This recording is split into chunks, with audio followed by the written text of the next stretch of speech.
ଆଉ କୃଷ ଦ୍ୱାରା ଶତ୍ରୁତା ବିନାଶ କରି ତଦ୍ୱାରା ଉଭୟକୁ ଏକ ଶରୀର ରୂପେ ଗଠନ କରି ଈଶ୍ୱରଙ୍କ ସହିତ ମିଳିତ କରାନ୍ତି। ହାଲେଲୁୟା। ଆମଙ୍କର ଶତ୍ରୁତାକୁ ଦୂର କରିଦେଲେ ସେ। ଆମ ମଧ୍ୟରେ ଈଶ୍ୱରଙ୍କ ମଧ୍ୟରେ ବିଚ୍ଛିନ୍ନତା ଥିଲା, ମାତ୍ର କୃଷ ଆମକୁ ଯୋଡ଼ିଦେଲା। ହାଲେଲୁୟା। କୃଷର ଅର୍ଥ ଯୁକ୍ତ, ଯୁକ୍ତର ଅର୍ଥ ମିଶାଣ, ମିଳନ। ହାଲେଲୁୟା। ଈଶ୍ୱର ଏବଂ ମନୁଷ୍ୟ ମଧ୍ୟରେ ମିଳନ। जो पर्यंत मनुष्य ईश्वर सहित मिलित हम ना ता पाखे शांति मन रखु।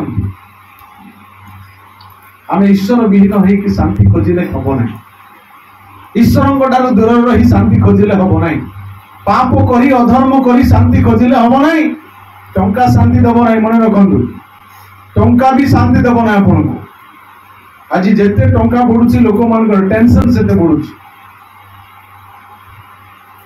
टंका शांति देव ना।